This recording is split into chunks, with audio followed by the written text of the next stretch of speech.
coming down. My name is Nathan, and I am actually joined by my co-host Matthew. Hey, everybody! Holy shit, dude, we're here. I can't believe it. It's been like 6 fucking months, I guess. It feels like 6 fucking years. Right, or 6 seconds sometimes. I know. Because time is just so weird. And we're essentially time travelers in our own weird little spaceships at this point. Yeah, totally. So we are back for an episode. We'll address the elephant in the room. Yes, we're in the room together. Can you dig it? Yeah, and so, you know, we didn't do this show for a while because we want to do socially distance, and we are going to continue to socially distance. Absolutely. However, it's been 6 months. We have been very responsible the whole time. We have not really seen anyone, and we've decided that, you know what? Fuck it, man. Like, we've been quarantined. We've been good. We've Absolutely. done all the correct things, and we can get together and do this. And everyone in our houses is maintaining proper protocol. You know, I mean, we've been doing this for 6 months now.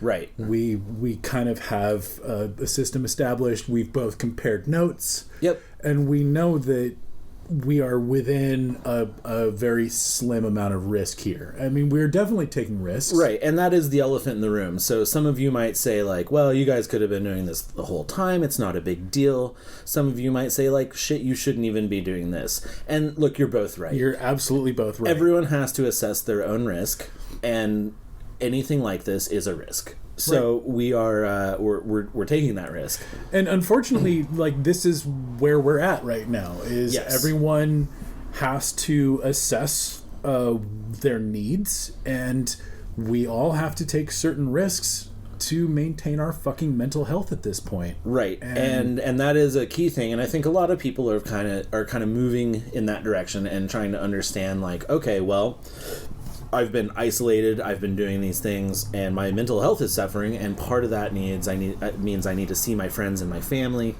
I need to do some things that, like, bring me back to a sense of normalcy.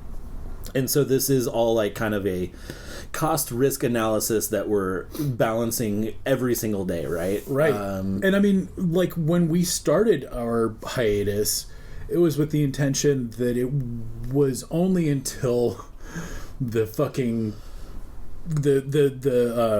until the fucking specter was no longer looming over our heads, you know, and right, that never happened. Right. Yeah. I mean, back in March, it was like, okay, cool. We'll, like, isolate. We'll do all the things for, 4 months or whatever. We all kind of knew, like, maybe it'd be a little longer. Right. Yeah. Like, we're just in this for a long time. It may not even end for another year or two at this point. And so, like, we're entering into this, like, living with the pandemic phase. Exactly where we did not want to be. Exactly where we did not want to be. And so that brings us to kind of the next thing. And I'm going to sort of frame out the episode right here is we are going to kind of talk about that, like what we've been doing for the last 6 months. We're going to bitch a little bit. A little. But we're going to keep that really minimal, and because nobody needs it right now. We all have been living in this. Yeah. We all know what it is. You guys have all heard this shit, but you might as well hear it from us, too. Yeah, and, like, if you just wanted to know how we're doing, we're going to tell you. And then we're just going to get into some, like, fun anecdotes. Like, we're just going to, like, shoot the shit. We're kind of doing, like, a potpourri, like, really loose episode, and we're not going to do anything serious at all. No. It's kind of our pandemic special, if you will. Yeah, if you will. Because also, we won't be putting out weekly episodes from here on. This is one we're putting out because we decided that we're going to do this. For other reasons, we're going to quarantine again after this, and then we'll probably get back together at some point and do some more of these. We intend to continue when we can, but we can't really hold ourselves to a weekly schedule for the foreseeable future. No, and part of it, too, is paying attention to the science, the statistics, and the numbers out there. And so if things ramp up, which they're going to come winter, then it's going to be more lockdown. Like, that's just what it is. So, but here we are, and I fucking love having you here. This is fucking incredible. It's amazing. So give me the long and the short. I mean, look, dude, there aren't that many stories to tell from 6 No. months of isolation because none of us have done anything. No, and in fact, I've done less than nothing. I've been in super isolation. My roommate is an essential worker and has not been quarantined at all, and both of us are at risk. We tick multiple boxes on the at-risk list. So it's been this really fucked mental space where, like, I know that if I hang out with anyone, I'm putting them at risk, but I'm also at risk. So it's essentially led to me not, like, I didn't see anyone for about a good solid at least 60 days, maybe even longer than that. I can't remember when I did the first lawn beers hang. Yeah, when you came and did an outside beer with us. Yeah, it was probably a 2 months in or whatever. So, and like I just kind of realized that I needed some kind of contact, and there was no way to get any kind of like actual real face to face. So it was like, hey, if you want to hang out, we could be on my lawn 6 feet from each other and like drink a couple of beers. Yeah, I think we came over about a month or two in and we drank some beers on the lawn. Then you've come over a couple times and we drank some beers on the lawn. Well, and that was one thing that I started doing for exercise was walking to friends' houses that were, less than 3 miles away. And, trying to hold it as long as I could. Any excuse to just get out of the house, right? And like just hanging out and seeing people was fucking amazing. It's crucial. And I know everyone's feeling this. A lot of people haven't been able to see their families and their friends, and fuck, man, and it's brutal. We're all feeling that super hard. It's soul crushing, man. I don't mean to bring it down too much, but had a death in the family recently, and it's this whole calculation of like, how can I get there without putting other people at risk? Yes, because I don't currently have my own transportation, and like there's all these calculations that we're having to make now for things that used to be just no-brainers, that were things you wouldn't even think about. I mean, so that's one of the things that I'm sure, again, most people have been going through is just like, grocery shopping. Well, now it's this whole fucking thing. Jesus Christ, it's literally the bane of my fucking existence. Right. You got to plot out when you're going, and you got to like come home and burn everything, and do the whole thing. I have like this whole airlock fucking thing that I do when I come. You got an airlock? Fuck it, dude. Those are back ordered for me, man. Oh shit.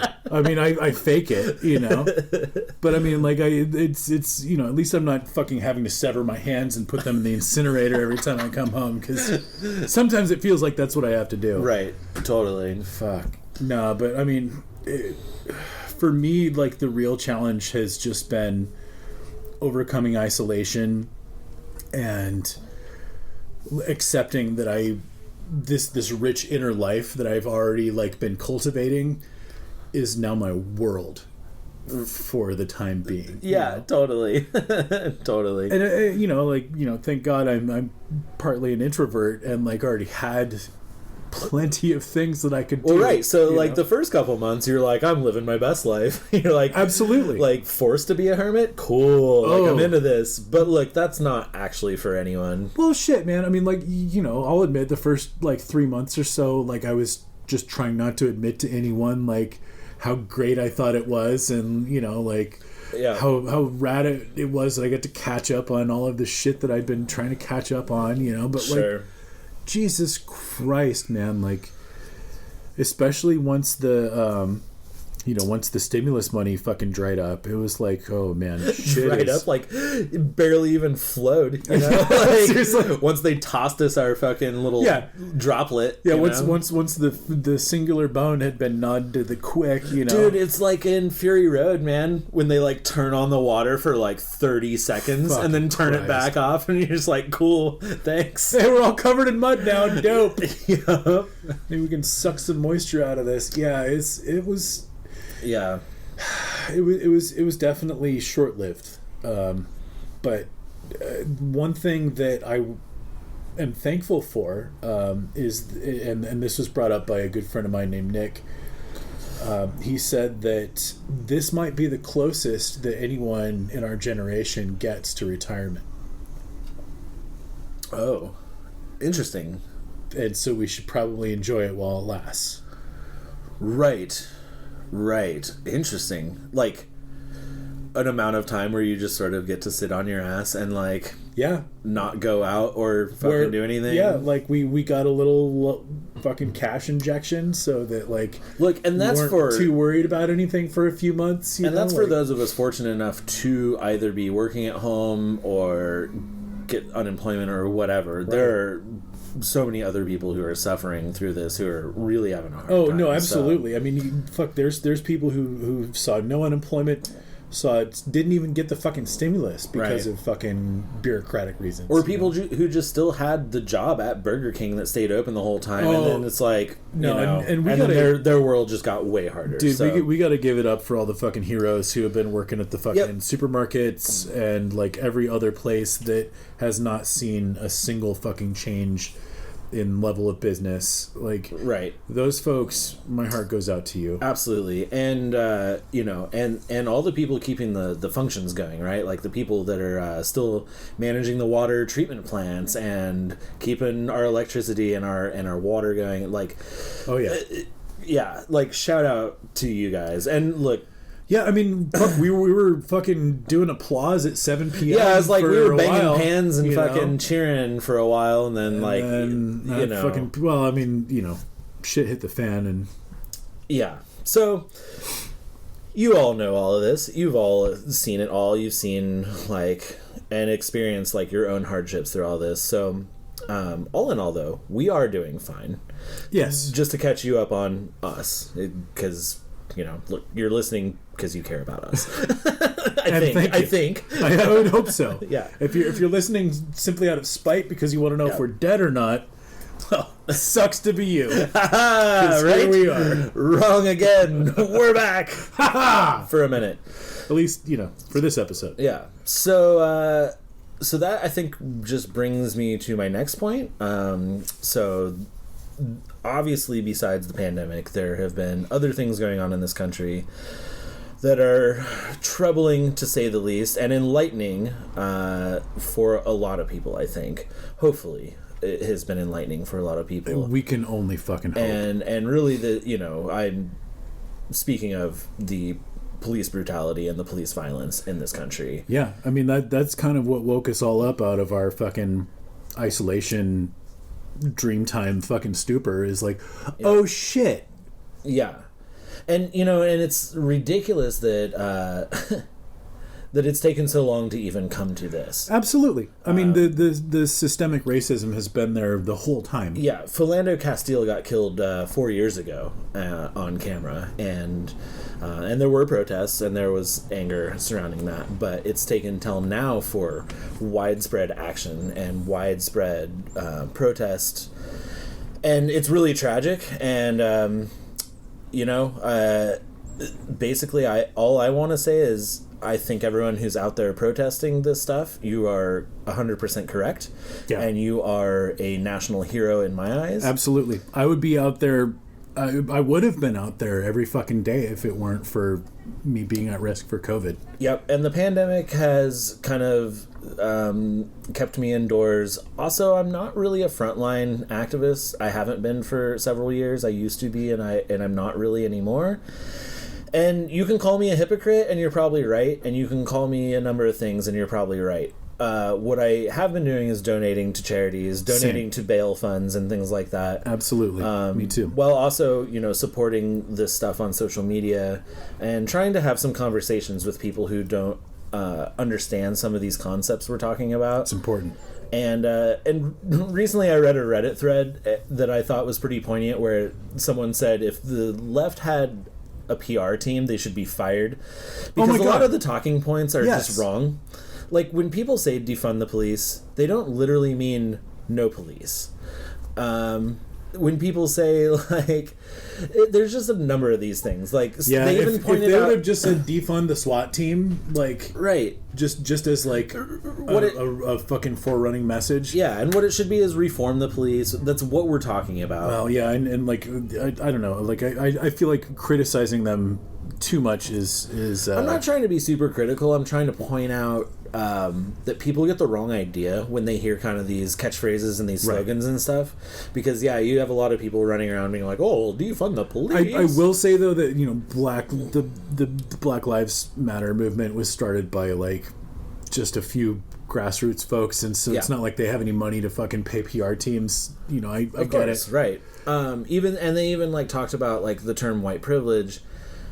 It took me a long time to understand what that phrase means. Well, right. And understand, like, what that means when you're talking systemic racism that goes deeper than just kind of, like, the blatant racism that we're used to, and that, like, we've kind of been, like, told that, like, here's what it is. Like, here's what racism is, and everything else has been solved, and it's not a big deal, right? Yeah, definitely Martin Luther King fixed everything, and we don't need to worry about it now. Right. Like, oh, civil rights movement happened, and, like, everything's been good ever since then, and that's, like, the whitewashing education that they've given us in our schools. That's and it's bullshit. Absolutely what I came away from high school thinking, which is completely fucked. Yeah, me too, 100%. Like, it feels awful to realize that it's taken me so long to understand how the systemic racism and the underlying racism in this country especially has worked. When people show you the statistics, it feels really bad. Yeah, and we've seen certain things. Like, we know that colored people are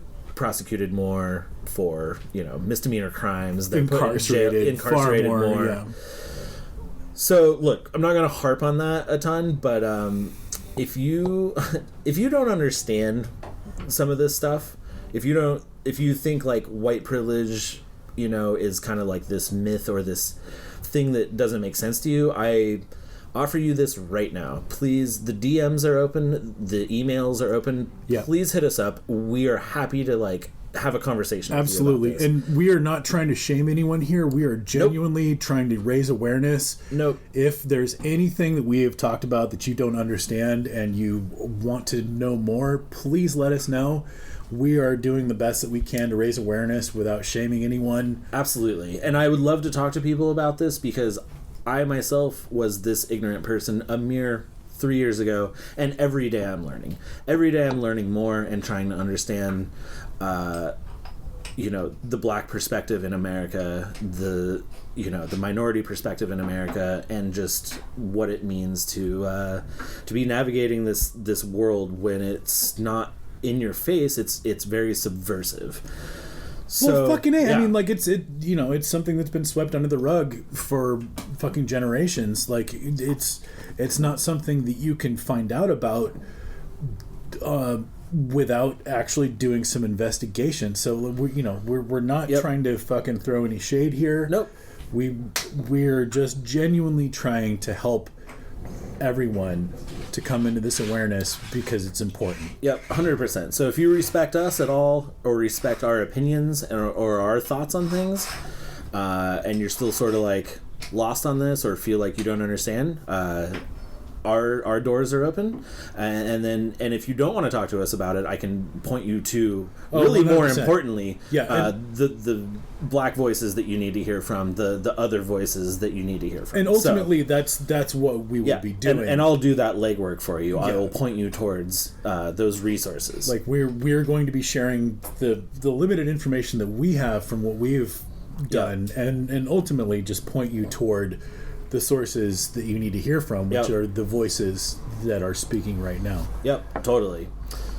So on that note, what we're going to do is we're going to encourage everyone to donate to... Please. We've got a few organizations. Black Lives Matter is one. I just think they're a great organization, and I want you to donate to them. Absolutely. If you have any questions, please let us know. They've also done some great interviews on Stephen Colbert's show, as well as Seth Meyers. I think they've even been on Last Week Tonight. Yeah, 100%. And they have definitely been on The Daily Show, and God, I hope you're all watching The Daily Show right now. Yeah, I've been meaning to fucking jump on that train. The other organization is the ACLU. I think they're going to be critical in fixing a lot of the systemic problems that we're having.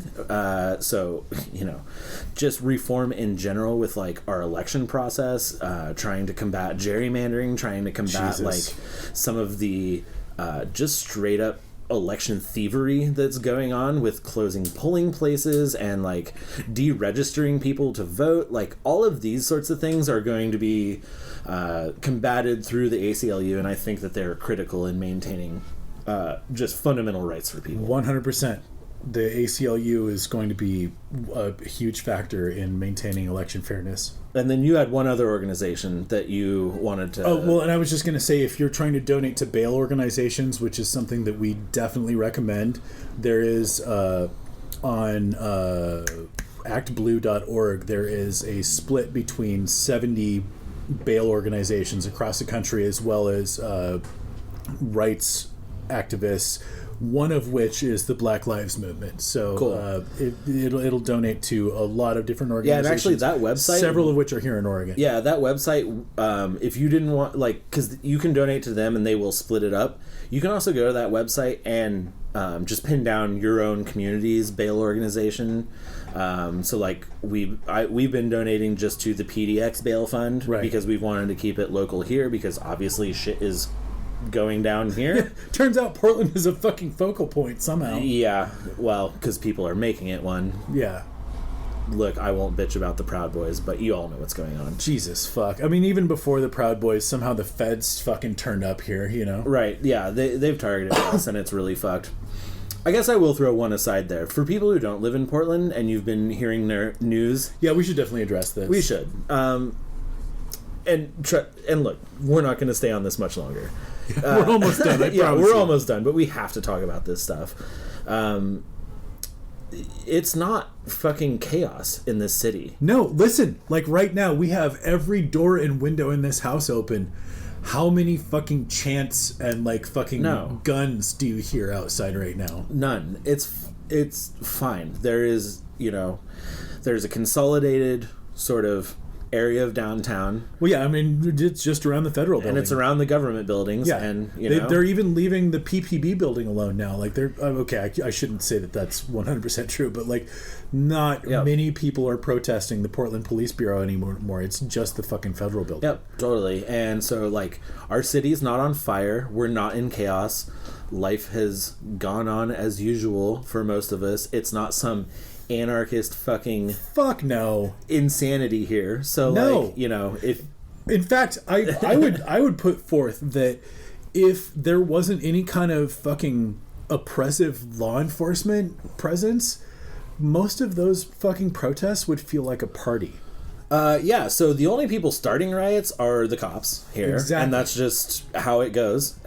People are peaceful, save for a few bad actors. Yeah, we're not going to say that there aren't some black bloc folks who are... But rather than targeting the bad actors, which they easily could, because it's always like, well, one person lit a fire, and so we gassed 100 people. Exactly. And so that's just bullshit, Like, they could target the bad actors, and there are some of them, and, fuck them.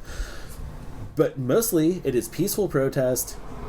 It is completely legit, and the police start the riots every single night. And if you look at the history of Portland with peaceful protests, that has been the pattern for decades. And the Portland police have been under scrutiny for decades for multiple things like that. Absolutely. So, and, Ted Wheeler can say all he want about fucking banning tear gas. Like, the fucking cops are still out there fucking beating people every night. They are.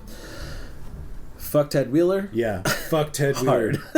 Ted Wheeler, you should resign. Absolutely. At least as police commissioner, which is another thing that some people don't understand. Our mayor is also the police commissioner. How does that make any fucking sense? Yeah, it's very weird. Hardly anyone does that. It's so weird. Anyway, we bring up these organizations to donate to because we are going to encourage you to donate to donate to them because we are going to send you merch. Yes. That's what we're going to do. If you donate $20 to any of those organizations we mentioned, I'm going to send you a whole care package with a shirt, stickers, coasters, the works.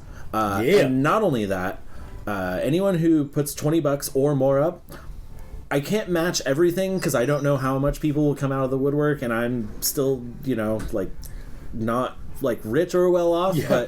But I'm our Patreon's been paused this whole time. Like, we don't have extra fucking funds. we're not bringing any more money in, but we're gonna donate $10. We're gonna match $10 to any donation that any of you do. Fuck yeah. And we'll cover the shipping and everything too. So that's sort of gonna be the cap on our bitching about everything. Yeah, but please donate to these organizations. Like, send us something that shows that you've done so, and we would fucking love to give you some merch. Yeah, we'll just send you the merch. Yeah, email us or DM us on Twitter, whatever.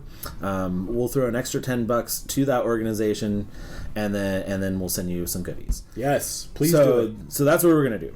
Speaking of the Patreon, we're gonna keep that paused for the foreseeable future. Yeah, until we get back to weekly, we're not gonna expect it. And even then, dude, until we return to normalcy for everyone. I know everyone's been struggling financially. Yeah, that's in one way or another. So I don't expect anyone to pitch into this, because this is kind of our thing we do for fun. So damn straight. And at the end of the day, it is fun. And speaking of, at the end of the day, it is fun. So let's get into some fun. That's enough serious talk. Look, we're fine. Portland's fine. Yeah, we're not dying. Yeah, we almost died in the smoke, but we're still here. Fuck, the smoke was whack. Dude, I don't have a good story about it though. It was just so crazy that you couldn't even go outside. Yeah, I mean, apart from the Blade Runner music synced up with the fucking drone shots from San Francisco, dude, for real, there wasn't a lot of amazing shit that came out of that.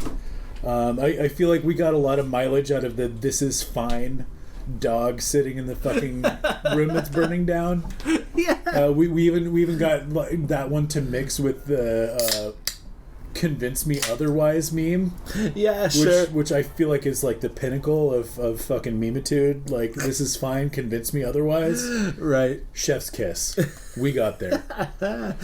Yeah, for real. So I'm just gonna get us into some funny shit, because that's what you're here for. I certainly hope so. If you're here for more doom and gloom, just fucking pull up Twitter. Yeah, man, we can all there. doom scroll all day. So, yeah. I'm gonna be so bad. Yeah, no problem. So you remember the before times? No, no, I don't. There were these things called movie theaters. And I used to work at one. Oh, that's where they showed commercials, right? Mm-hmm. And you sat there for a while, and if you were good long enough, yeah, you'd pay $17, watch a bunch of M&M's commercials, and then they'd entertain you with something that definitely didn't work out. As long as you brainwashed yourself long enough, they'd reward you with, something that was about 3 times as long. A tale that was enjoyable, or usually not. But yeah, so almost always not. Yeah. I think I've talked about this before on the pod, but before I moved out to Colorado, this is before I moved out to Oregon. I'm sorry, from Colorado. This is the last job that I had, and it was fucking awesome. I worked there for, I want to say 3 or 4 years. And I started out as just, a concessions employee, part-time, which was not paying the bills, because back then minimum wage was $5.15 an hour. So wait, at the theater that you worked at, they hired for different positions? Oh, well, Or was concessions just the opening level? So, I mean, yeah, being the popcorn bitch was the first thing.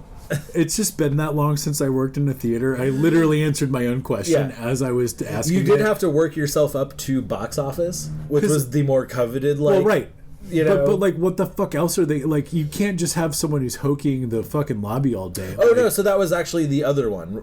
So there were 3 positions. You would work concessions and you'd sell the popcorn and the sodas. You'd work at the box office, you'd sell the tickets, or you'd work door. So you would tear the tickets, but then you would also run in. You would hokey the lobby. And then you'd run in and clean the theaters. Right. And, in the theater that I was working in, because, spoiler alert, I also worked in a fucking movie theater. I mean, naturally. Nathan and I are apparently the same person. Yes. But, when I started, it was fucking tearing tickets and hoking in the lobby. It wasn't you started as a concession bitch. It was really it was like all that they would trust you to do was to just tear the ticket and point and hokey the lobby. Yeah, point down this hall, down this hall. You're in theater 4. You're in theater 2.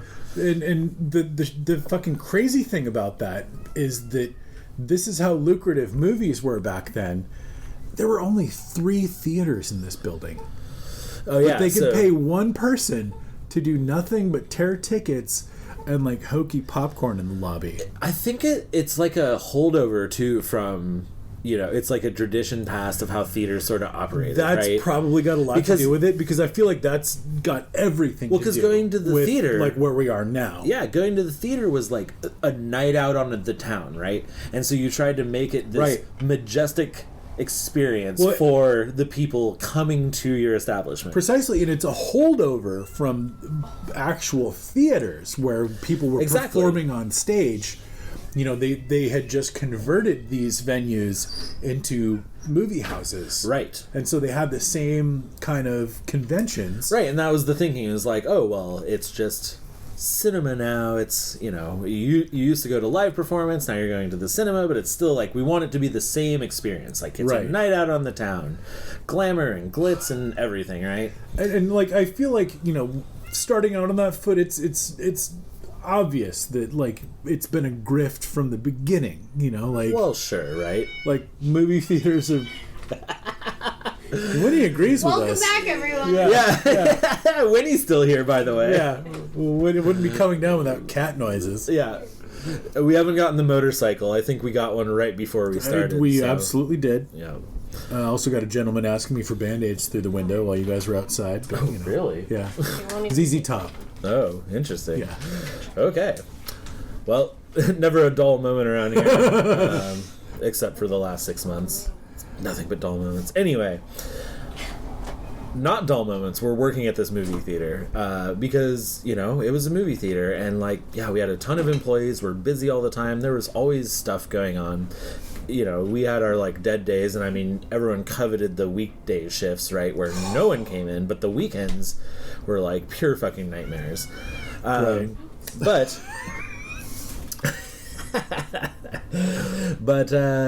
what I wanted to tell was just a handful of stories from working in this theater. The first of which was just a handful of pranks that we pulled on the new employees. Oh, so this is where you did the pranks at the fucking movie theater. Yes. All right. This is where I did most of the pranks that we ever did. I was never a prankster when I was a kid. Oh God, no! I do remember. Do you remember the? I'm just so happy that no one did pranks at my movie theater, because they would have all either given us cancer or ended up in the hospital. Oh man, no, no. These were all very lighthearted. Although I did just have a memory. Do you remember back in the day when you could buy real fireworks, when you could even just buy black hats and stuff, but you could buy these, they were basically poppers. It was 2 strings on a black hat, and you'd pull it really hard and it would pop like a firecracker, like a black hat. So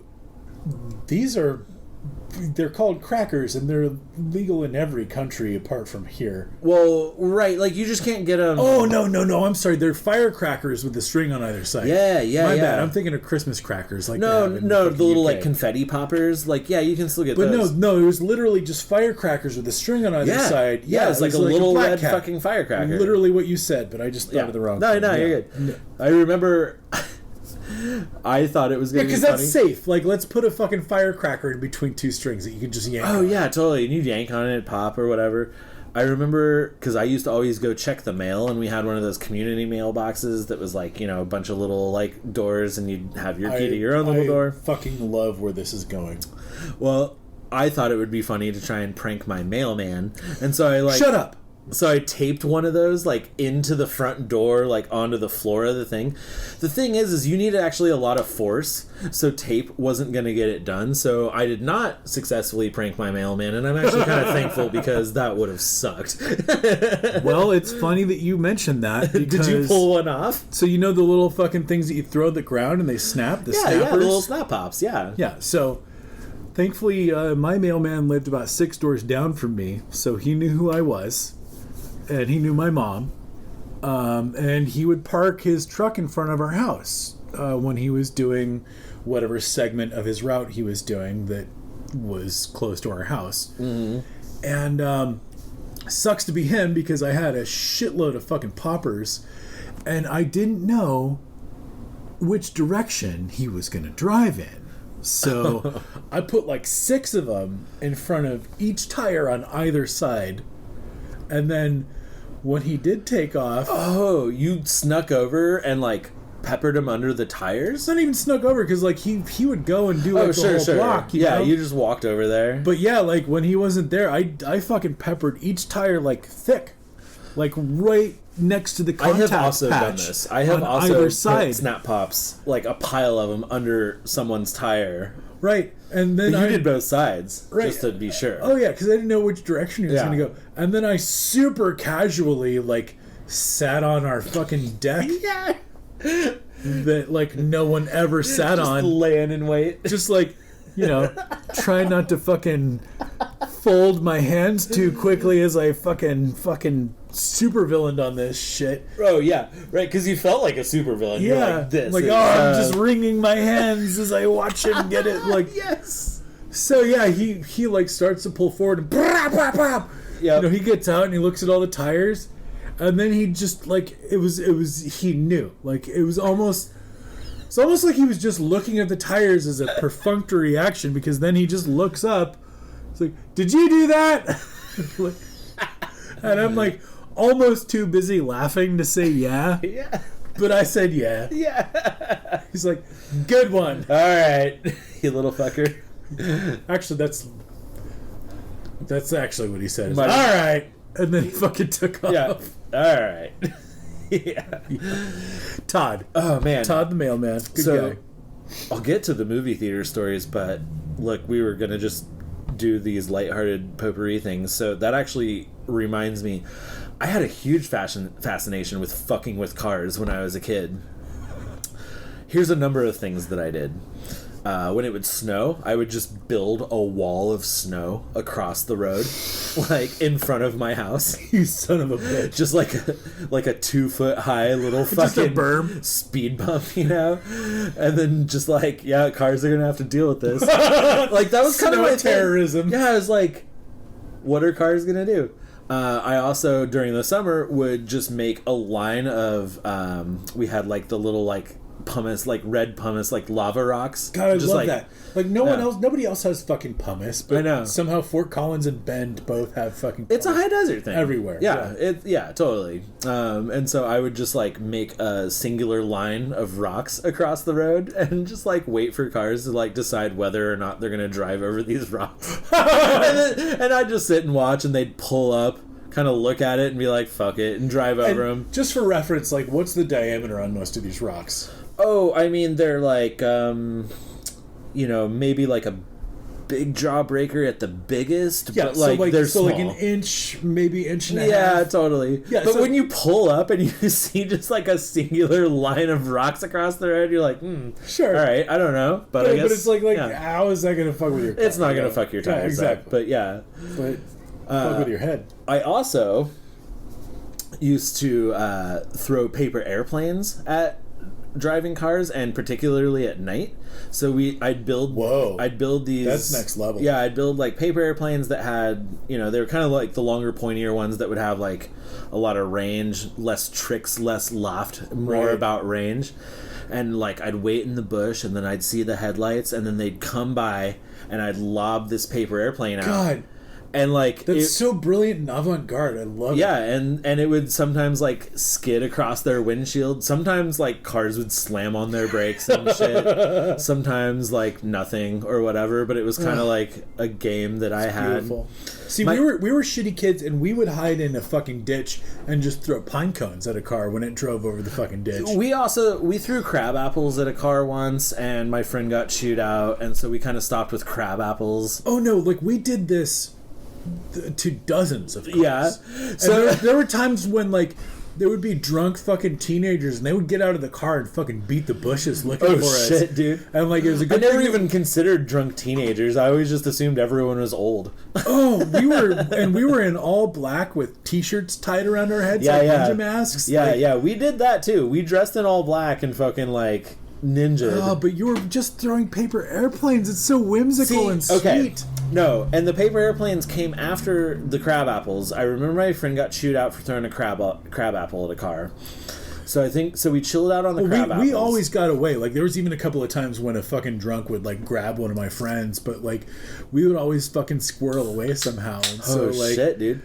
Were you doing this out in front of your house, or you would go to like a park or something? Oh no. So we were in a place called DRW, or Deschutes River Woods, which was where most of the meth in Bend was being produced, but also a lot of the rich people lived out there. So it was like this really weird mix of fucking... But none of you lived out there? You'd like... Well, our friend Nick lived out there. Oh, I see. Yeah, there and you we would go and stay the night at Nick's house and fucking play Shadowrun all night. And yeah, nice. Fucking, like...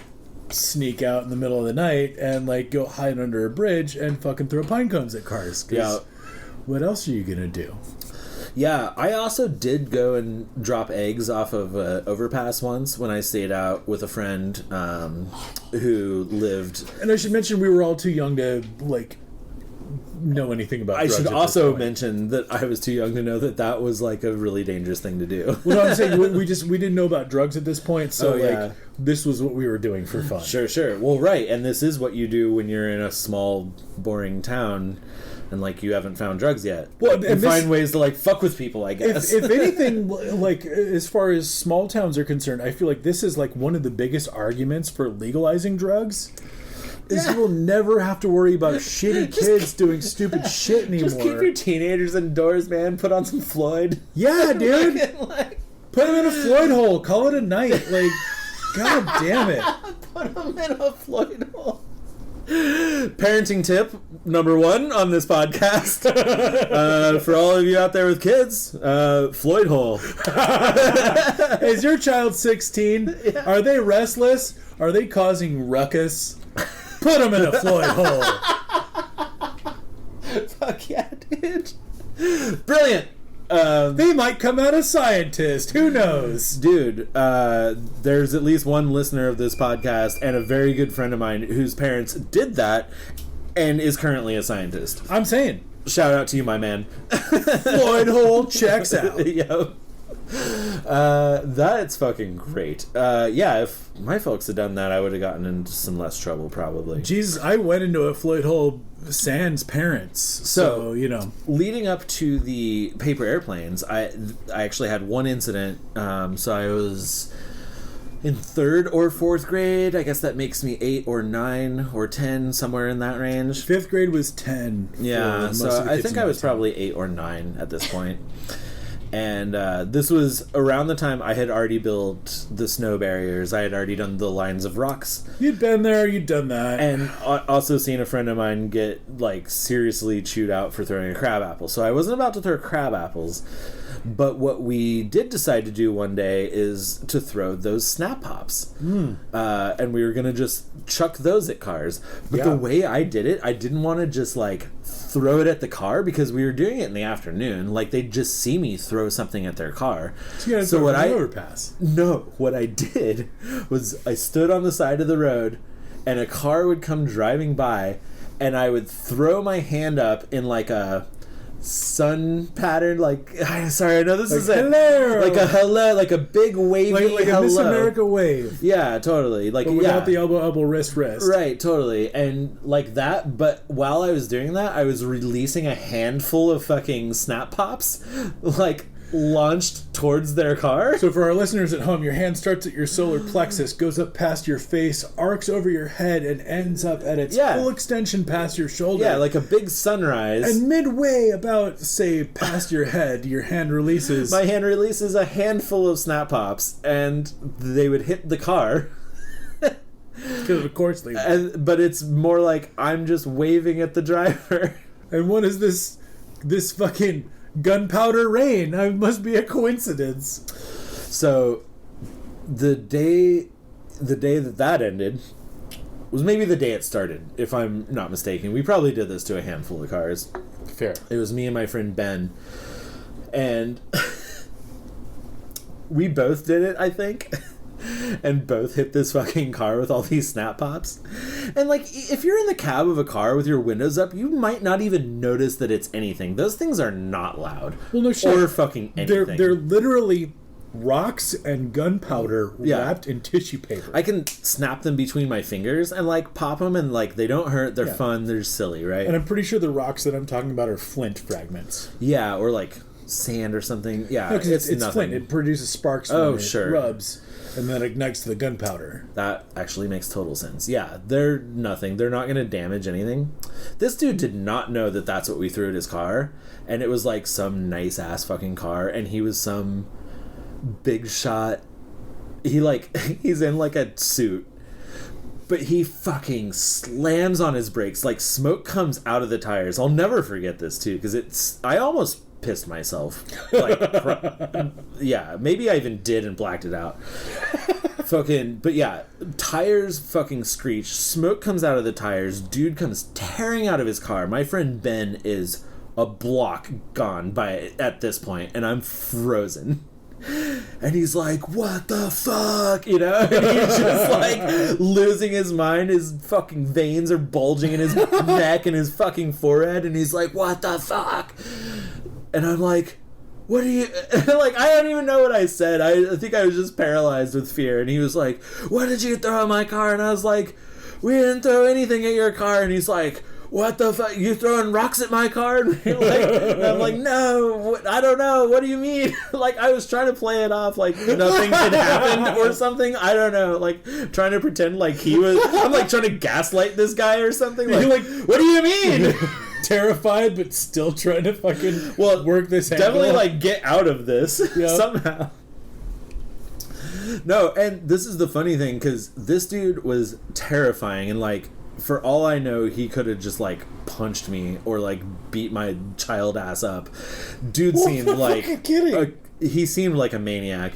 My mom is home, but he's like, where are your parents? And I'm like, they're not home. And he's like, fucking, like, oh my god. See, and I don't even remember, like, I don't totally even remember bits of it, because he wanted to talk to my parents, and I was like trying to tell him that they weren't home, and he's like, that's bullshit, like, where are they? I'm like, no, I swear they aren't. Yeah. And then I was like, because if you yell louder, it's gonna make the parents appear. Yeah. And like, fuck, man, I don't remember why I got him to leave, but I basically like talked him off the ledge and was like, I didn't do anything, like, it's fine, like, your car's fine or whatever. Oh, I remember, no, that's what I did. I told him that I threw up wads of paper at his car. Because he's like, what the fuck was that? He was like, did you throw rocks at my car? And I was like, no, definitely didn't throw rocks. And then, like, I finally was like, okay, I did throw something in your car, but it was just, like, wads of paper. And he was like, no, it was loud. And I was like, I don't know, man. Like, that's what it was. And he just, like... It's like he didn't really accept it, but he didn't really know what else to do short of just like literally pummeling an 8-year-old on the fucking side of the road at 4 p.m, which is 100% what he wanted to do. Yeah. No, I mean, like, that's literally what everyone who fucking stopped their car next to the bridge that we were throwing pine cones from did. Totally. There's one time where a buddy of mine just crawled underneath a spruce tree that was literally no more than 4 feet wide. And, like, somehow they didn't fucking find him, even though dude was literally punching the fucking spruce tree. Oh my god, dude, that's crazy. Holy shit. Yeah, so finally this dude fucking leaves. Well, he's like, when's your mom home? And I was like, I don't know, later, like 6 or whatever. And he was like, I'm gonna be back. And then I went and told my mom, I was like, if this guy comes back later, like, this is what happened. Because he's gonna be pissed. He never did come back. Of course he didn't. Like, he could have figured out where you lived anyway. Also, he probably checked out his car, and it was fine because those things aren't going to actually do damage. Shit. That's, I mean, like... So, but still... It's impossible they could have done anything. What a dickhead thing to do Maybe as a child. Powder burn on the fucking, like, clear coat. Right, yeah, and that stuff, like, scrubs off. Yeah. So that did lead... So I didn't stop there, though, amazingly, but I just transitioned to paper airplanes. I was like, paper airplanes... But this is what I love. Because honestly, if we had thought of paper airplanes, we would have been doing them the whole It was the fucking move. time. It was the move.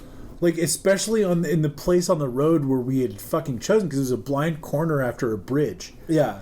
So, like, a fucking just blank white paper airplane, Yeah. right in your headlights that hits your windshield, like, pants are getting shat. That's all I'm saying. So, and this is the funniest thing talking about this, because, like, as someone who drives and as someone who's, like, very defensive in my driving,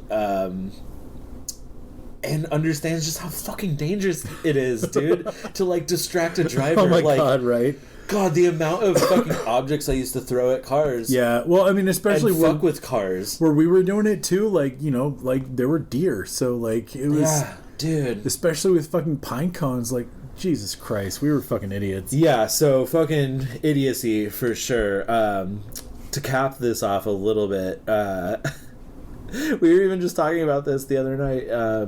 The Arrested Development gag that they have, where the dad hires the guy to do something like J. really Walter extreme. Waterman? Yes, and he would always do something very extreme to, like, That's why teach you the always kids leave a a lesson. note. Yes, that's why you always leave a note. Because he had because he was an amputee and had the false arm, and he would always stage something to, like, make the kids, like, have his arm fall off and be like, that's why you fucking do this, to teach them a lesson. I have a fucking sign in my house with the man from the fucking bathroom, you know, like the male symbol, missing an arm.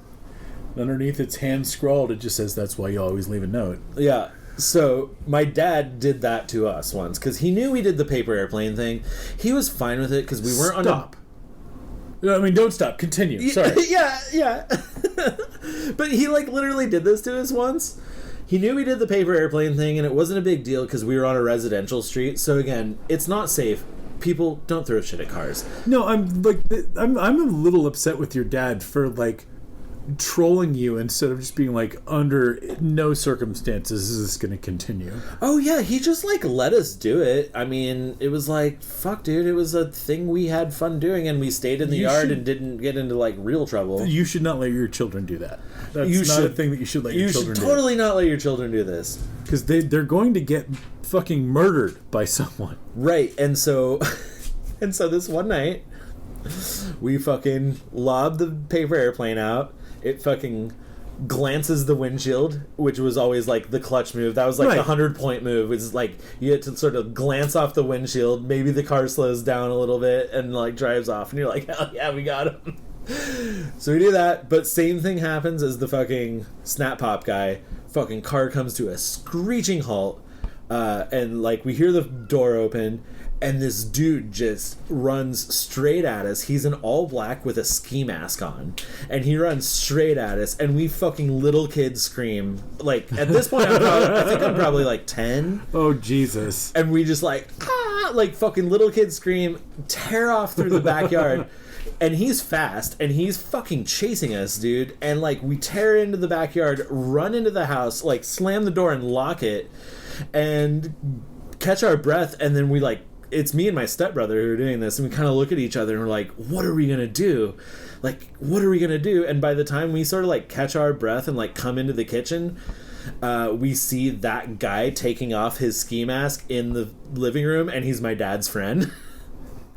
And we're like, motherfucker. Like, dude my dad called one of his friends and was like, drive down this direction. Okay. My kids are going to throw a paper airplane at your car, and when they do, you fucking get out of the car and you scare the shit out of them. No, like... And they did, and it worked. And I don't think we threw paper airplanes ever again, honestly. I'm going to go ahead and, like, you know... dads at home, don't fucking try this, but, like, Jesus Christ, is that some old school dad justice? You know? It is. It was unlike my dad too, so never would have seen it coming. Well, yeah, I mean, like, I still haven't heard, like, all of the fucking stories about your dad, but, like, he seems like he was mostly kind of a fucking douchebag. So, well, like, he was a religious douchebag, but not really a douchebag outside of that. When he wasn't, like, thumping the Bible, he was a perfectly fine guy or whatever, I guess, you know, like. more or less. Like, and he was. Well, he at like, least had so, somewhat of a fucking sense of humor, obviously. And he did, and I think he did it just to like make himself laugh, and was just like, "This is gonna be fucking great." What other outcome could you be pursuing here, other than like me and my friend are gonna get a fucking big hearty laugh out of this? Yeah. Like, yeah, absolutely. So I think we kind of stopped the paper airplane game after that a little bit. And I think it was a little bit of a lesson. If I remember, he was like, well, this was all fun and games, but, like, just so you know, like I let you guys do this, but this is what could happen, sort of. Like, someone's going to get mad at you. And I mean, like, that's a good dad way of doing that. Yeah. You know. And little did he know, I was like, someone already did get mad at me, fucking screamed at me, and, like... But I mean, like, that's what I'm saying. Like, if he already knew about that and he just let you keep doing that, that's fucked up. Yeah. You know? Like, you absolutely could have got beat the fuck by... I mean, like, I almost did. Right. Totally. You know? Totally. God. So it's a good thing that he eventually put a stop to it, doing the most hilarious thing possible. I didn't know this was going to just turn into, like, throwing stuff at cars episode, but maybe that's what it'll be. Maybe I'll just save these fucking theater stories. I was going to say, this has nothing to do with the fucking theater. No, it doesn't. It really doesn't at all. Yeah, no, I think we'll just do throwing stuff at cars episode here. Fucking A. No, I did, yeah, so I did, as I earlier mentioned, I did one time, I stayed with a friend. It was in junior high, and they're kind of like some new kids that I befriended, and they invited me and I think another friend out to do a sleepover. But they lived out by the highway, and we and their parents like fucking didn't give two shits about what we did. Like, we got there and we were like, we're leaving and we'll be back someday. And that was like the general consensus. And we went out. It was the first time I tried to ride a two-wheeled vehicle, and I revved it too hard, and it like wheelied and took off out from under me, and it took off out from under me, and so then I ended up face planting into the back tire as the motorbike took off, and I had a tread print on my forehead, and they all like fucking made fun of me for that. We proceeded to try and buy weed that night from some other neighborhood kids, but they ended up just like picking a bunch of like shit off of a juniper bush and like shoving it in a cellophane and like selling us fucking bullshit. So juniper grows out there too? Yeah, totally. It's one of the only things that grows out there. High desert, bro. Well, yeah, we are the same fucking person. Dude, same person, same place. Like, you could probably overlay Fort Collins over Bend. It's like it's the same place. Well, I mean, that's where we fucking stayed when we went to go see the Pope. Apparently, it's just what you do when you're from Bend. Yeah, totally. But then we did proceed to go out to the overpass because we were by the highway, and we were like, let's throw some eggs at some cars. Luckily, I don't think we even hit one because it's really hard to gauge a car going 70 miles an hour and actually like try and like land an egg. Like dropping a thing? Yeah, we were on the overpass like trying to drop an egg on a car. It's impossible. Yeah, like luckily I don't think we hit one. I'm sure we didn't actually, but like holy fuck is that dangerous, and I actually really regret that, like doing that at all. At least you weren't dropping fucking cinders. Like, well, look, yeah, there's like, kids in Bend who have fucking dropped cinder rocks through. Didn't a lady die on I-5 like in the last couple of years from someone doing that? Yeah, like, man. Yeah, like, it's fucked up.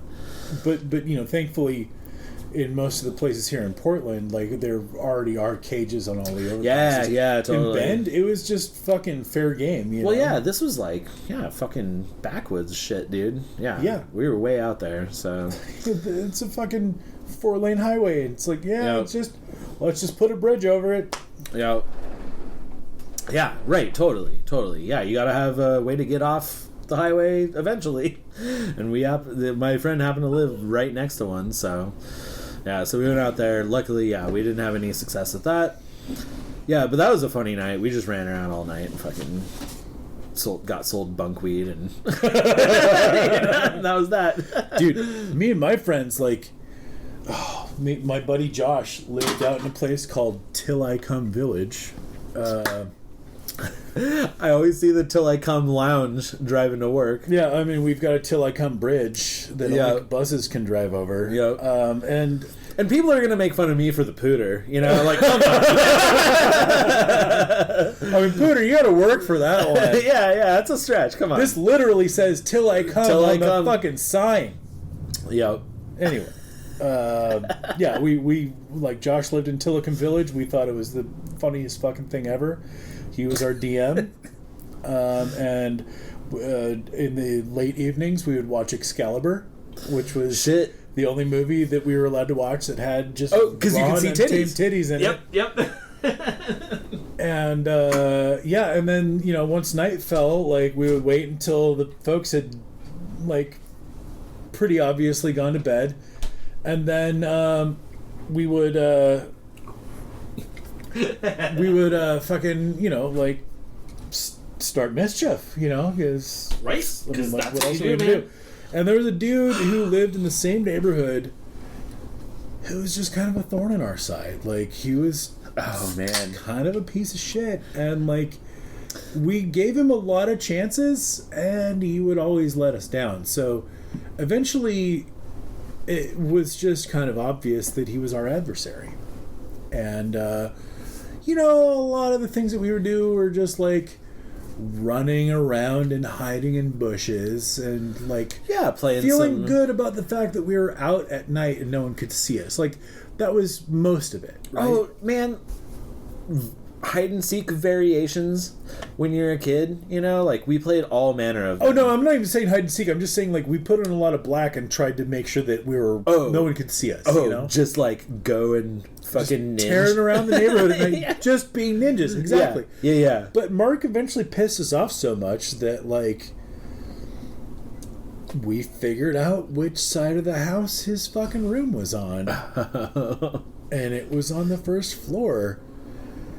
And one person in our group might have figured out that there was a hose bib right next to his window. And another person might have put together that he always left his window open at night. And I'm not saying that we threaded a hose through his window. Oh no. And turned it on. Because that's wrong. Because that would be a really dickhead thing to do. That's an act of terror. But I'm not saying we didn't do that. Holy shit. Oh my god. Kids are such dickheads, man. Oh, dude. Like, that was definitely one of the worst things that we ever did. But yeah. That's one of those, like, confessions. It's not the only shitty thing we ever did. Yeah. Look, there's some stuff that I don't know. I don't know. I guess, like, I'm okay with talking about shit I did as a kid because, like, look, I'm just dumb and stupid, right? But yeah, some of it feels confession-y where I'm like, oh, God. Still kind of think about that to this day. Yeah. I kind of sold that kid out or kind of, like, did something awful. Yeah, and, like, that's honestly what I feel conflicted about is, like, this is one of those incidents that, like, yeah, that's shitty. Like, that's malicious fucking mischief. Like, maybe even some property damage. I don't feel terrible about that one. Yeah, like that guy was a real douchebag, and like he just got a wet bed at the end of the night. Sure. There's other things that we did that will haunt me for the rest. Well, we'll of my talk days. off air and decide what we're gonna fucking what ones will make like, the cut. Like I'm not like I'm not saying that any of this shit is unique either. Like the putting a hose through his window in the middle of the night, that took cleverness. Yeah. The things that I fucking feel bad about are the things that were just fucking bone stupid, cruel fucking things that kids do to each other. Yeah. And I feel like that's universal. It is. It doesn't matter like which fucking like what echelon of society you come from. In fact, it's probably worse. The more money that you have, because kids are fucking isolated and shitty. No, it sucks. The higher up the ladder that you get. Right, yeah. No, it really sucks to look back and be like, yeah, these are all the times that, like, I put some people in compromising situations or, like, could have actually really hurt someone. Right. Even, like, all of these memories coming back right now, talking about, like, yeah, even dropping the eggs off the overpass, I'm like, Jesus Christ. I'm actually kind of like, thank goodness we didn't fucking hurt anyone. Like, oh my God, because we could have, and, like, but what the fuck, man? I love the low stakes kind of shit, though. Like fucking. Yes. Like, we used to just fucking, like, you know somebody's about to come down the stairs. So you just get behind something. Oh, scaring people? And then once they get to the bottom of the stairs, you don't even have to jump out and go, ah! All you have to do is, like, step out and go, hello. I am sure I've shaved no less than 1 year off my grandma's life because she used to watch me a lot as a kid, and my favorite thing to do was scare her. God damn it. I just thought it was the funniest thing ever to hide in closets, around corners, behind chairs, whatever. It's like, if I heard her coming, I'm like, I'm gonna get behind something and jump out and be like, bah! And she'd jump and fucking freak out and be like, don't do that! Yeah. And I'd be like, ha ha ha ha. Oh my god. I learned this skill. I must have done this forever, and she never proper scolded me on it, so I guess I just, like, kept doing it, you know? But, you son of a bitch. Yeah, seriously, like, I'm sorry, Grandma. Is she still alive? Yes, she is. Then you don't have to feel guilty. And she's sharp, and she's gonna live for a lot longer, but, like, I might have shaved a year off her life. You're definitely gonna have to fucking give a speech at her eulogy and just be like, look, we would have been here about 10 years later. Yeah, we would have been here later. It weren't for me. Yeah. My thing, like, I didn't actually discover the joy in this until I started going to places where I shouldn't be. And, like, I did it a little bit just as, like, fuck you kind of a thing. But, like I would go into the basement in like, my friend's house. And, like, I wasn't allowed down there. It's like his dad's wood shop, but his dad's wood shop was fucking dope. Nice. And, like, there's this one time where, like, his sister, like, heard me going down there, I'm pretty sure.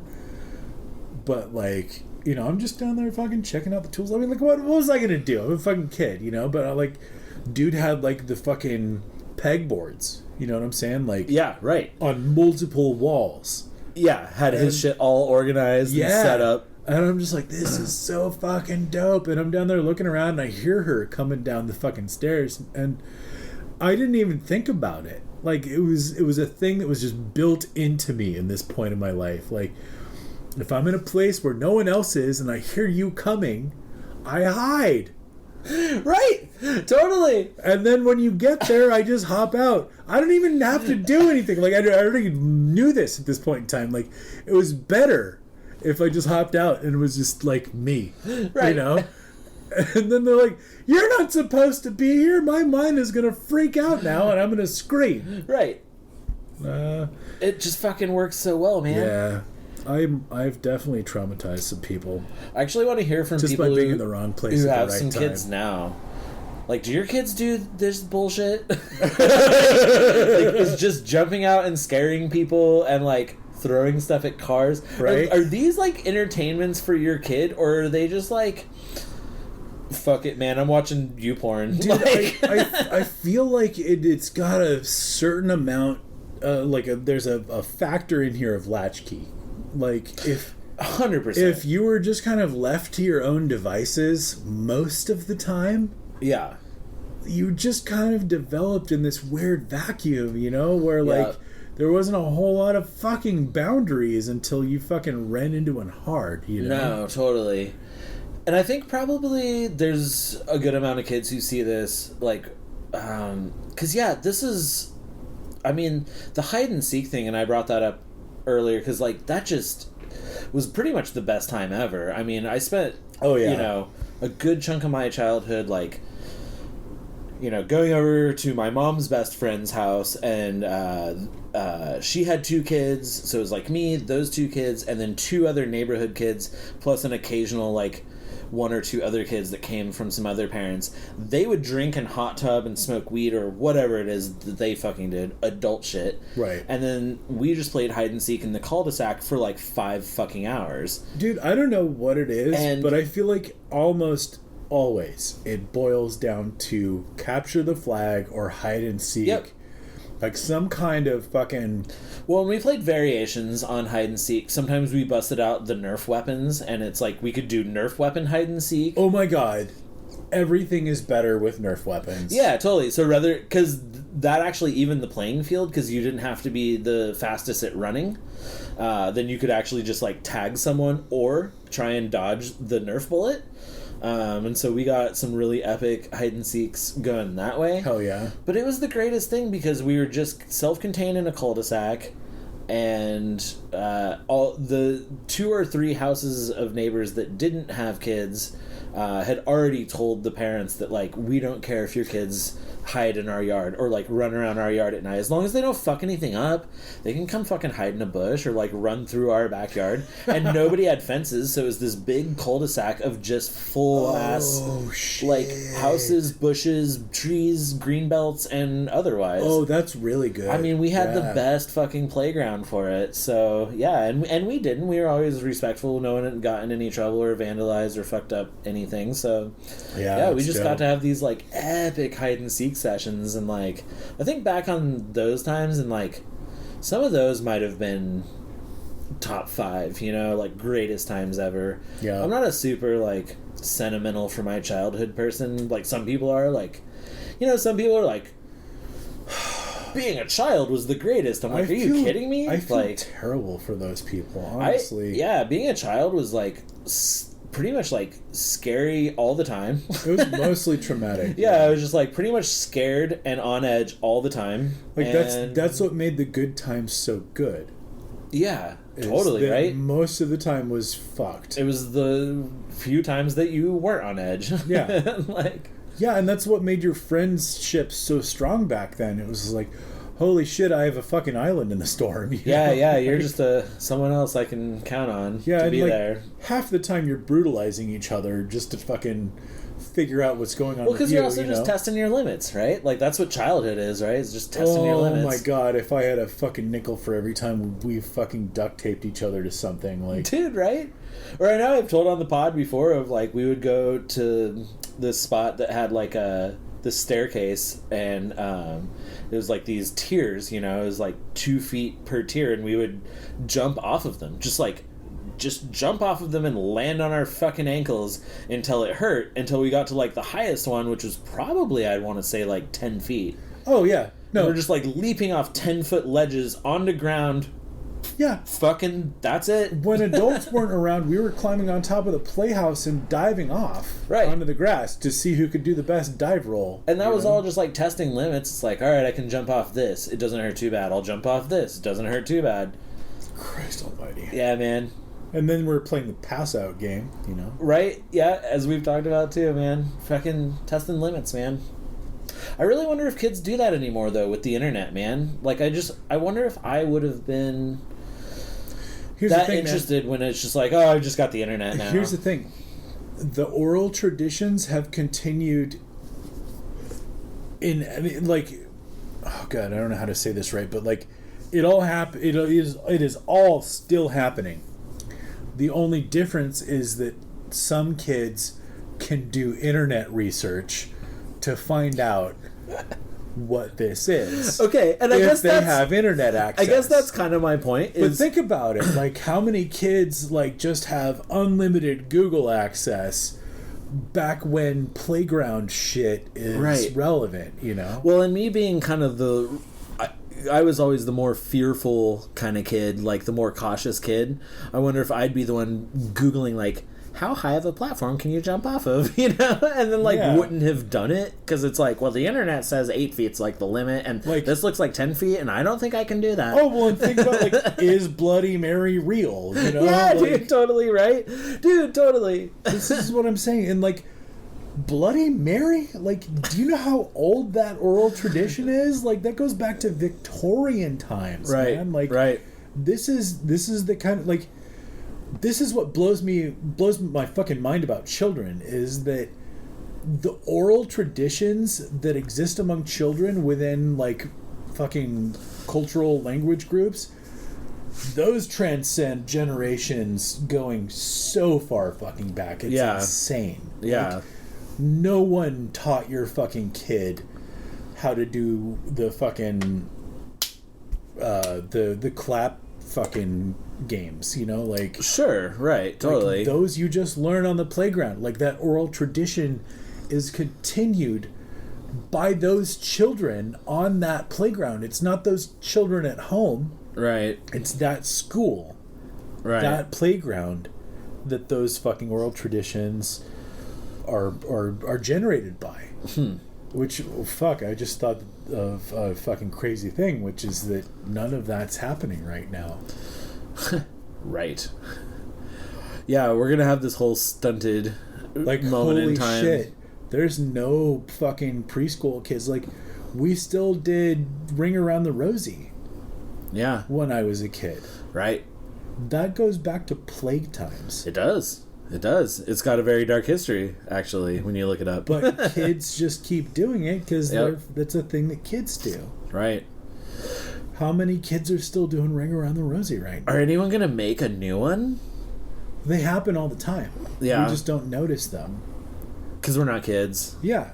And they happen through different things. I guess, like, yeah, there's, like, TikTok trending things that are popular with, like, teenagers. So, like, but, all right. But what I'm saying is TikTok has nothing to do with this. This is all physical. Like, this is all people in a place at a time. I guess I just assume people don't exist in physical places and time anymore. Right. Well, and that's the thing is, like, we think of all the trends as being digital, but there's still... Yeah. There are still home-baked fucking trends happening. It's true, yeah. You know, it's like, you know, kids called a root beer mixed with all the other fucking sodas a graveyard when I was a kid.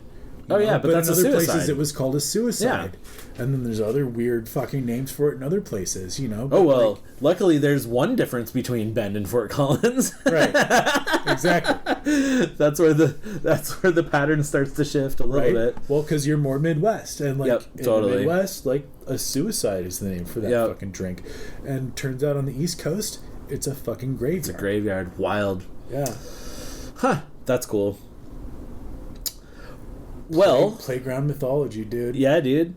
Well, we have wandered and meandered forever. Yeah, I hope anybody wants to listen to any of this. Dude, they do. Come on. This is good, man. And look, you know what? Fuck it, man. We talked about this before that, like, I'm not currently seeing a therapist, but I intend to. Me too. And I do intend to. And part of the reason that I dragged my feet on it for a while was because this was kind of my therapy, man. I mean, like, you know, however many people listen to this, and you know, and this is going to be around forever. So, like, hopefully people listen to this down the road, and it'll be a time capsule. So. Yeah. Speaking of which, at some point you'll be able to go back and listen to our intros from like February into March. If you listen to like the 5 intros, it starts with like, this pandemic thing's crazy. God, right into like, we're in full lockdown mode. It is kind of like, it's very telling. It is. It'll be really weird to listen to in like 10 years. And that's why we did this. It's for you and myself. Oh. For us alone. 100%. And everyone who does listen, thank you so much. We cannot thank you I enough. hope you get a kick out of it. I hope you got a kick out of this episode, because this is probably what we're just going to do when we can get together, is just kind of potpourri bullshit, talk about some stuff. We're going to have some stories, which are the ones that we've been banking for a long time. Yeah, I've got some big ones that I want to drop, but who knows when those are going to land. Yeah, and I'm not looking to do anything serious right now. Well, especially with the shit that's going on, I certainly don't want to drop a fucking 2-hour story that's just going to be a fucking bummer. No, man, we live in bummer world right now. So, like, yeah, if you want a bummer, like, seriously, if you want a story that's a bummer, just I'm sure you don't have to look far to find one. Seriously. So, so I think we'll just leave it there. That was fun. I didn't tell the prank stories that I intended to, but you know what? It's perfect. Hey, guess what? Those are coming up in another episode. They are, and and I'll just keep doing this. I'll just, like, when we do get together, I'll just find a springboard for us, and we'll go off. So I think, like, from now going forward until don't hold us to this, dear listener, but from now going forward, if we remember, we will just say that we're going to talk about the pranks that Nate did, and then we won't talk about and then this. never. you're gonna have to keep listening. It'll happen eventually. No, this has been good, man. This has been therapeutic for me, and I hope that anyone who does hear this, I hope it brings a little shining moment to your day. Me too, man. Because honestly, I meant to mention this earlier, but if there's one thing that I can do right now, it's okay. I'm sorry. If there's two things that I can do right now. One of them is to be as kind as I can to everyone that I meet. And the second thing is to do what I can to make everyone's day better. Because literally every single person that you meet right now could quite possibly be having the worst day of their lives. Oh, yeah. If not, like, you know, the 60th worst day of their life in a row. Yeah. Like everyone could be fucking Peter from goddamn Office Space right now, where every single fucking day is the worst day of your life. Worse than the previous one. Because it literally keeps getting worse. So, like, if I had anything to offer to anyone, it's just, if you can, and I'm not saying that we all can, but if you can, try to be kinder to everyone. I fully agree with that, man. Try and find, you know, the light in the darkness. Try and be kind to each other, and you know, like, just try and enjoy the little things we have. Jesus Christ. And the little thing that we have right now is getting together to do this one-off. So absolutely, fuck yeah, man. It's fucking good to do this again. Love you, buddy. Don't know when it's gonna happen again, so we'll see y'all when we see ya. Absolutely. Love you guys.